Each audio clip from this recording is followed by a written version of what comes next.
One of the issues that came up in the Cloud Security Myths article that I wrote was the issue of shared responsibility, which I know is an issue that comes up again and again and again.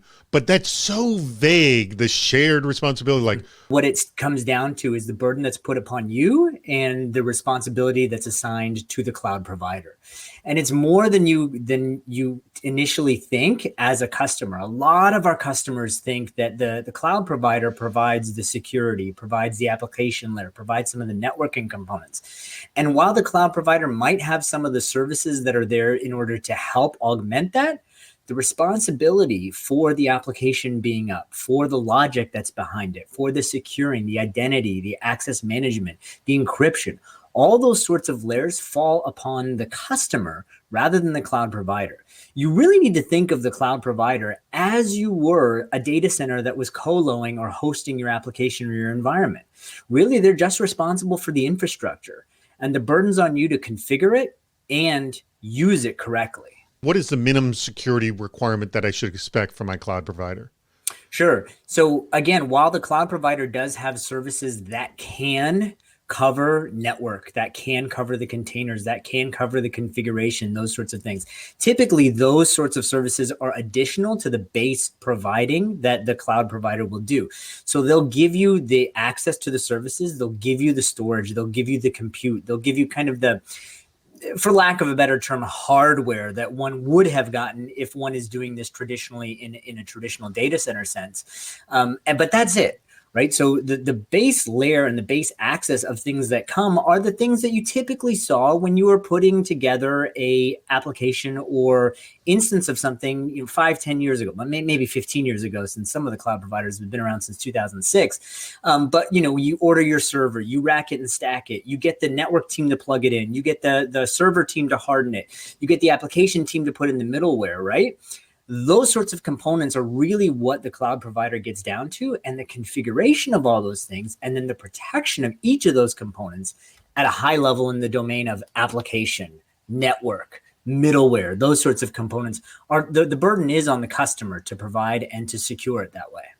What is the ease part of bringing your data to the cloud? How does that make your security experience easier? Because I'll have to admit, all the things that you listed off, it was like, well, still feels like it's an enormous problem. How is this making my life any easier? Or maybe it's not. I mean, what's the reality? Sure. The reality is it is easier, right? In addition to a cost savings, right? So let's put cost aside, and we'll talk about kind of the cloud security, which is kind of my domain in my realm, right?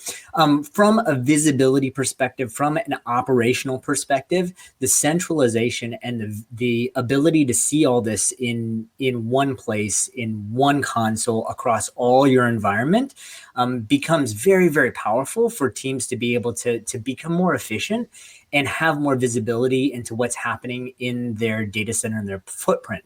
Whereas, right, traditionally you had to have a SOC team and some dashboarding technology, and you had to feed everything into that dashboarding technology. Now with the cloud provider, you're able to put that and see everything in the console and be able to gather all that data and see everything in one place and be able to make that efficient. For the clients of yours that are savvy, that do put these things in place, what is the aspect of securing the cloud do they find the most difficult? And I'm going to make a guess, would it run into the configuration space? When teams are on different time zones and doing different things, sometimes things are spun up or spun down or put and promoted between different environments, and the teams in Latin America may not have visibility and insight into what's happening in those environments. We have to make certain that the way that new environment or the changes are being configured are done correctly, because they're not necessarily a vulnerability when they're misconfigured, but they can turn into something that is exploited if that visibility and if that awareness of the way in which that environment is being configured isn't shared or isn't at least explicitly called out. It's crucial for that configuration to be done correctly and be done correctly every single time. So if you've got releases that are happening every day, every few hours, right? If you've got this high velocity of release and impact schedule, you got to make certain that you're doing it right each time. What kind of automation can be put to this, or is it still so ludicrously manual that people are killing themselves in the process. No, the beauty of like software defined infrastructure, containers, right? There are solutions that are out there that'll help you automate this and put things in pretty packages. Now, you can have a container for an AI application, but you got to ensure the networking and the talking to that container is configured correctly, right? So there is kind of quote unquote this manual component to it, but as you and I both know, there are software packages and software platforms that will help you, give you that visibility, give you that automation, and give you the level of comfort across the infrastructure that you're doing.